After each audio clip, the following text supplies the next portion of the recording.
राजधानी जयपुर से खबर है, जहां जयपुर में वाहन चोर पुलिस के हत्थे चढ़ गया है। बगरू थाना पुलिस ने राकेश गुर्जर को गिरफ्तार किया है। आरोपी के कब्जे से चोरी की 2 बाइकें बरामद की है। विधायका और बगरू थाना क्षेत्र से बाइक से चोर ने चुराई थी। रिको इंडस्ट्रियल एरिया से बाइक जो चोरी हुई थी उसको भी पुलिस ने बरामद कर लिया है।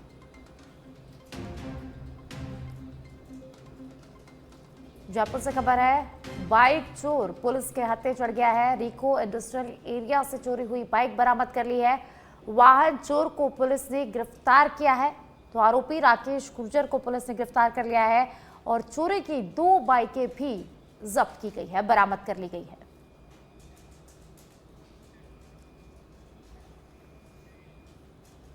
जयपुर से खबर है, अवैध शराब तस्करी पर सीआईयू की बड़ी कार्रवाई हुई है। अजमेर रोड पर थार से 19 कार्टन बियर के जब्त किए गए हैं। वाहन चालक रवि कुमार को गिरफ्तार किया गया है। विशेष आयुक्त ओम प्रकाश के निर्देशन पर यह बड़ी कार्रवाई हुई है। सोडाला थाना क्षेत्र में नाकाबंदी के दौरान खेप पकड़ी गई है। तो अजमेर रोड पर थार से 19 कार्टन बियर के जब्त किए गए हैं। वाहन चालक रवि कुमार को पुलिस ने गिरफ्तार कर लिया है। अवैध शराब के खिलाफ पुलिस की बड़ी कार्रवाई हुई है। विशेष आयुक्त ओम प्रकाश के निर्देश पर यह बड़ी कार्रवाई की गई है। सोडाला थाना क्षेत्र में नाकाबंदी के दौरान खेप पकड़ी गई है।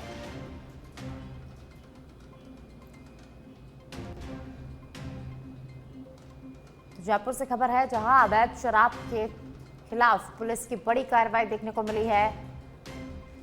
सीआईयू की बड़ी कार्रवाई हुई है।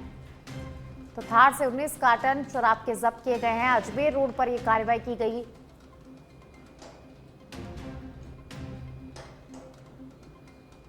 तो आरोपी तस्कर को पुलिस ने गिरफ्तार किया है। रवि कुमार को पुलिस ने गिरफ्तार कर लिया। इसी के साथ थार से 19 कार्टन शराब के जब्त किए हैं।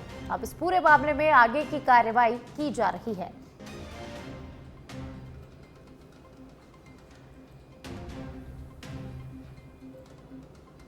तो जयपुर से खबर है, जहां जयपुर में अवैध शराब के खिलाफ बड़ी कार्रवाई देखने को मिली है। सीआईयू की बड़ी कार्रवाई हुई है। तो एक शराब तस्कर को गिरफ्तार किया गया है। वहीं थार से 19 कार्टन बियर के जब्त किए गए हैं। बालोतरा जिले के पारलू क्षेत्र स्थित महारू की ढाणी में कथित जमीनी विवाद को लेकर 2 पक्षों के बीच विवाद और मारपीट का मामला सामने आया है। घटना का वीडियो सोशल मीडिया पर अब तेजी से वायरल हो रहा है, जिसमें दोनों पक्ष एक दूसरे के से मारपीट करते यहां पर दिखाई दे रहे हैं। वीडियो में महिलाएं और बच्चों की चीखने चिल्लाने की आवाजें भी सुनाई दे रही है, जबकि एक व्यक्ति यह कहते हुए भी इस वीडियो में सुनाई देता है कि मुकदमा क्यों किया। प्रारंभिक तौर पर विवाद का संबंध जमीन और मुकदमेबाजी से जुड़ा बताया जा रहा है। हालांकि घटना के वास्तविक कारणों और पूरे घटनाक्रम की आधिकारिक पुष्टि अभी तक नहीं हुई है। पुलिस में एफआईआर दर्ज होने और जांच के बाद ही मामले की वास्तविक स्थिति स्पष्ट हो पाएगी।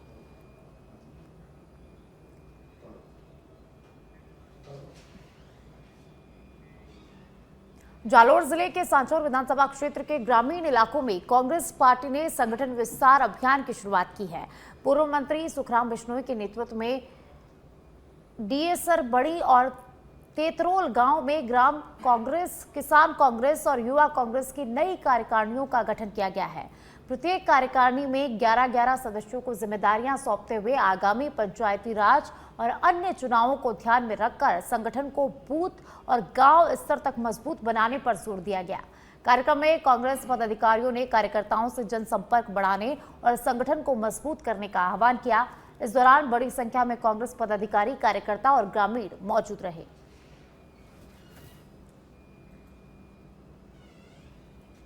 तो सांचौर में कांग्रेस ने संगठन विस्तार अभियान शुरू कर दिया है। पूर्व मंत्री सुखराम बिश्नोई के नेतृत्व में कार्यक्रम का आयोजन हुआ। डीएसर बड़ी और तेतरोल गांव में कार्यक्रम का आयोजन हुआ है। इसी के साथ 11-11 सदस्यों की टीम बनाई गई है।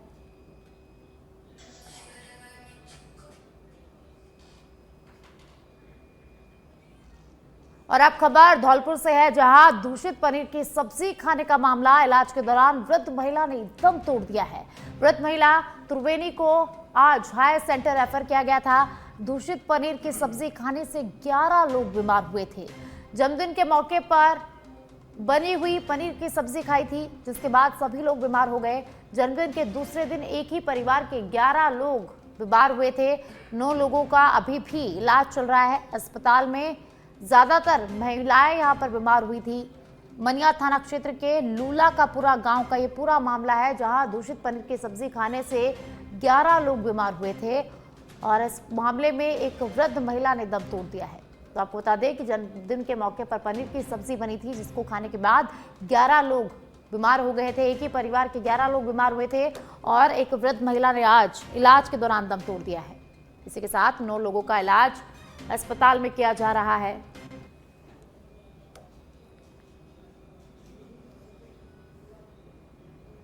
तो धौलपुर से खबर है, जहां दूषित पनीर की सब्जी खाने के मामले में एक वृद्ध महिला ने अस्पताल में इलाज के दौरान दम तोड़ दिया है। आपको बता दें कि जन्मदिवस के अवसर पर पनीर की सब्जी बनी थी, जिसको खाने के बाद एक ही परिवार के 11 लोग इसमें बीमार पड़ गए थे और सभी में से आज एक वृद्ध महिला ने अस्पताल में इलाज के दौरान दम तोड़ दिया।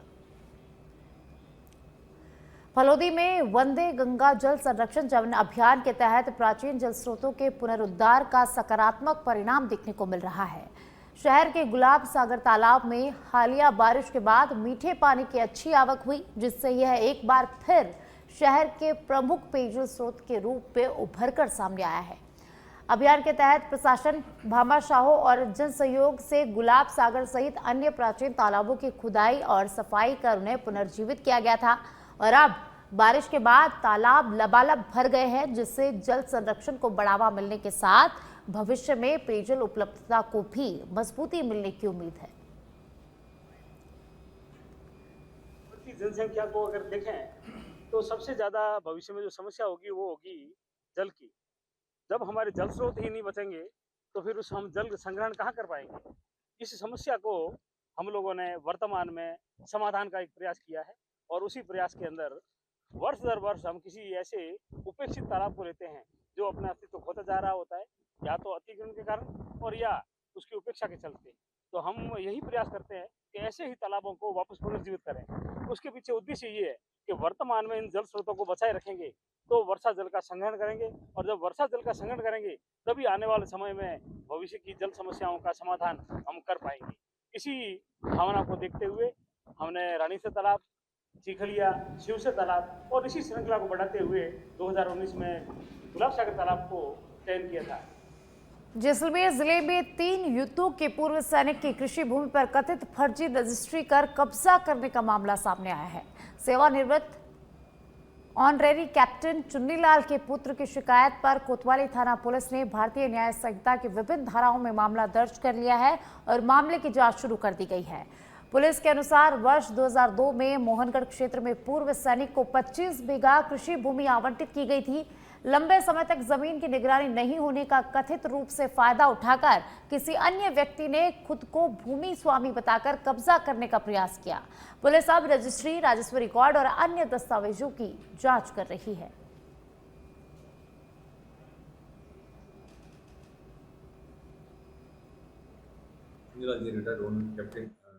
नीलाल जी हैं, वो पोंग बांध विस्थापितों की श्रेणी में आते हैं। तो उनको गवर्नमेंट द्वारा मोहनगढ़ क्षेत्र में 25 बीघा की मुरबा अलॉट हुआ था। 2002 के अंदर वो अलॉटमेंट हुआ था और उसके बाद उन्होंने थोड़ी पानी वगैरह खानी या फिर वो हिमाचल रहते थे तो यहाँ के उसको सार संभाल नहीं हो पाती थी, तो उन्होंने अपने जो भी थे पड़ोसी उनको दे रखा था। उसके काफ़ी समय बाद बीच में उसने भी जो जिसको काश्तकार वगैरह छोड़ दिया था और बीच में काफ़ी समय से वो ऐसे पड़ा था। अभी कुछ दिनों पूर्व एक अन्य व्यक्ति उनके पास गया था कि साहब आपको मुर्गा पकड़ा है और मुर्गा दे दीजिए, तो उन्होंने उसको काश्त के लिए दिया। तो जब काश्तकार यहाँ आया तो पता चला कि वो मुर्गा किसी अन्य व्यक्ति ने चुन्नीलाल बन करके पहचान कर दिया। के बाद जब चुन्नीलाल जी पता चली उन्होंने पुत्र मुल्तान सिंह से न्यायिक अधिकारी को अपने हालात बताए, जिस पर धौलपुर जिले के दिहोली थाना क्षेत्र के सुंदरपुर गांव में चोरों ने एक ही रात 2 मकानों को निशाना बनाते हुए लाखों रुपए के सोने चांदी के जेवरात और नकदी चोरी कर ली है। हैरानी की बात यह रही कि दोनों परिवार घरों में सोते रहे और किसी को भी वारदात की भनक तक नहीं लगी। सुबह उठने पर कमरों का सामान बिखरा हुआ और अलमारियों के ताले टूटे मिले, जिसके बाद पुलिस को इसकी सूचना दी गई। दिहोली थाना पुलिस मौके पर पहुंची और घटना स्थल का निरीक्षण कर पीड़ितों के बयान दर्ज किए गए। पुलिस ने अज्ञात चोरों के खिलाफ मामला दर्ज कर लिया है और उनकी गिरफ्तारी के लिए विशेष टीमें गठित कर जांच शुरू कर दी गई है।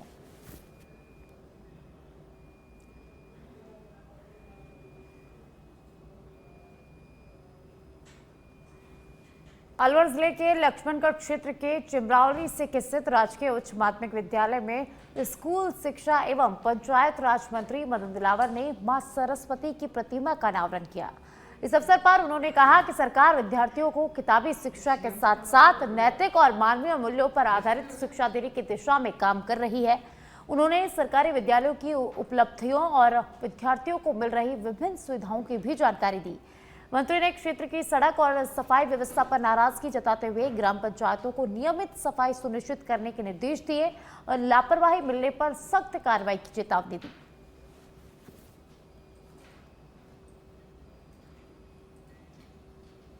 भरतपुर में राजस्थान मेडिकल रिलीफ सोसाइटी की बैठक जिला कलेक्टर कमर चौधरी की अध्यक्षता में आयोजित की गई, जिसमें विधायक डॉक्टर सुभाष गर्ग और चिकित्सा विभाग के अधिकारी मौजूद रहे। बैठक में राजकीय चिकित्सालय की चिकित्सा सेवाओं के विस्तार, बजट के बेहतर उपयोग, भवन मरम्मत और संसाधनों में वृद्धि को लेकर कई महत्वपूर्ण निर्णय लिए गए हैं। मैन पावर बढ़ाने, एसी, कूलर, सर्वो स्टेबलाइजर और फर्नीचर उपलब्ध कराने सहित विभिन्न प्रस्तावों पर इस बैठक में चर्चा हुई। विधायक डॉक्टर सुभाष गर्ग ने सुपर स्पेशलिटी सेवाओं का विस्तार, इमरजेंसी में मरीजों को तत्काल भर्ती, सुरक्षा व्यवस्था मजबूत करने, सफाई सुधारने और अस्पताल परिसर में आवश्यक सुविधाएं विकसित करने पर इस बैठक में जोर दिया। जो मीटिंग हुई है जिसमें बहुत सारे मुद्दों पर चर्चा हुई है, जिसमें प्रमुख रूप से मेरा जो इश्यू था कि जो सुपर स्पेशलिटीज़ की जो सेवाएं हैं इनमें और बढ़ोतरी की जाए और इस तरह की व्यवस्था की जाए कि जब कोई भी रोगी अटेंडेंट लेकर के अपने रोगी को, पीड़ित को लेकर पहुंचता है तो उसको इमरजेंसी पर तुरंत एडमिट किया जाए, उसे मना नहीं किया जाए। दूसरा उसमें क्या है कि गार्ड्स की जो व्यवस्था है उसको और मजबूत किया जाए। गार्ड्स जो है अपनी ड्यूटी प्रॉपर तरीके से निभाते नहीं है, गंदगी फैली रहती है, सफाई जो टेंडर वाला है, सफाई वेंडर वाला सफाई नहीं करता है।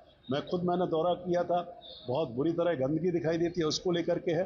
तीसरा एसीज की बढ़ाने की व्यवस्था की है, कूलर्स को जो है कूलर और लगाए जाएं गर्मी की स्थिति में।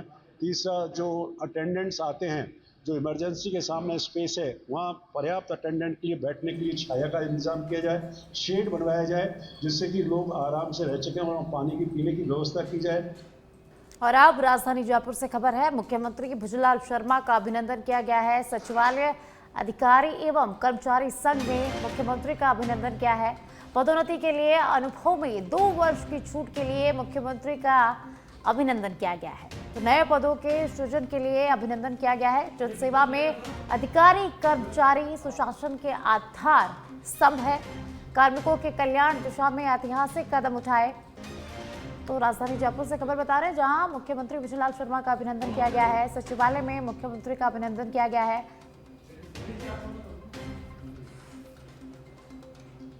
सचिवालय अधिकारी एवं कर्मचारी संघ ने मुख्यमंत्री भुजलाल शर्मा का अभिनंदन किया है। पदोन्नति के लिए अनुभव में 2 वर्ष की छूट के लिए मुख्यमंत्री का अभिनंदन किया गया है। नए पदों के सृजन के लिए अभिनंदन किया गया है। मुख्यमंत्री भुजलाल शर्मा सचिवालय पहुंचे, जहां उनका अभिनंदन किया गया है। कार्मिकों के कल्याण के लिए ऐतिहासिक कदम उठाए गए और इसी को लेकर मुख्यमंत्री भुजलाल शर्मा का अभिनंदन हुआ है, स्वागत हुआ है। तो तस्वीरें राजधानी जयपुर की, जहां मुख्यमंत्री भुजलाल शर्मा सचिवालय पहुंचे, जहां उनका जोरदार अभिनंदन किया गया।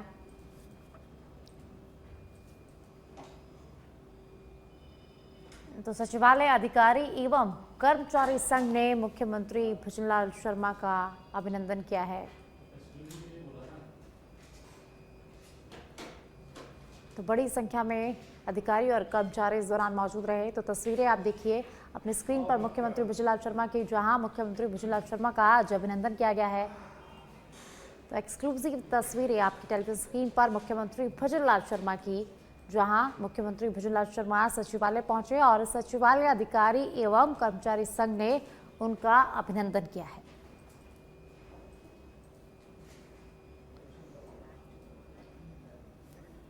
और ज्यादा जानकारी के लिए पॉलिटिकल एडिटर लाल सिंह फौजदार मेरे साथ फोन लाइन पर जुड़ चुके हैं, जानकारी उनसे लेंगे।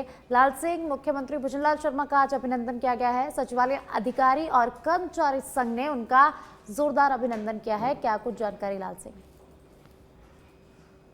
देखिए साक्षी, लगातार कर्मचारियों की मांगों को पूरी करना और कर्मचारी संगठन जिस तरह की मांग कर रहे थे उसको मुख्यमंत्री भुजनलाल ने पूरा किया और उसी को लेकर आज कर्मचारी संघों ने सचिवालय में मुख्यमंत्री भुजनलाल शर्मा का अभिवादन किया, उनका सम्मान किया। मुख्यमंत्री भुजनलाल शर्मा का आज सचिवालय के जो तमाम अधिकारी थे, कर्मचारी थे, उन्होंने पदोन्नति के लिए अनुभव में 2 वर्ष की छूट एवं नए पदों के सृजन के लिए अभिनंदन किया गया था। इसके साथ ही लगातार कर्मचारी कई वर्षों से कुछ ऐसी मांगे भी कर रहे थे जो सरकारें पूरा नहीं कर रही थी, लेकिन मुख्यमंत्री भुजनलाल शर्मा ने उनकी मांगों को पूरा किया, क्योंकि उनका ये मानना है कि कर्मचारी जब खुश रहेगा तो वो अच्छा काम करेगा, बेहतर काम करेगा। तमाम जनता के लिए जो योजनाएं सरकार बनाती है उनकी डिलीवरी समय पर होगी। जनहित के फैसलों को समय पर लागू करने का काम कर्मचारियों को होता है, अधिकारी को होता है। ऐसे में लिहाजा सरकार की जिम्मेदारी बनती है कि कर्मचारियों की मांगों को भी समय पर पूरा किया जाए। इसी दृष्टिकोण को ध्यान में रखते हुए मुख्यमंत्री भुजनलाल शर्मा लगातार सभी वर्गों की मांगों को प्राथमिकता पर रखते हैं, चाहे वो कर्मचारी वर्ग हो, चाहे किसान वर्ग हो, मजदूर वर्ग हो। और आज इसी कड़ी में सचिवालय के कर्मचारियों ने मुख्यमंत्री भुजनलाल शर्मा का अभिनंदन किया, स्वागत किया। और इस दौरान सीएम भुजनलाल शर्मा ने अपने उद्बोधन में कहा कि विकसित राजस्थान को बनाने के लिए सरकार संकल्पबद्ध है और जिस तरह लगातार विकास के कार्य किए जा रहे हैं, सभी वर्गों को साधते हुए योजनाएं लाई जा रही हैं, उसके चलते निश्चित रूप से राजस्थान विकसित राजस्थान बनेगा। जी बहुत बहुत शुक्रिया लाल सिंह इस तमाम जानकारी के लिए।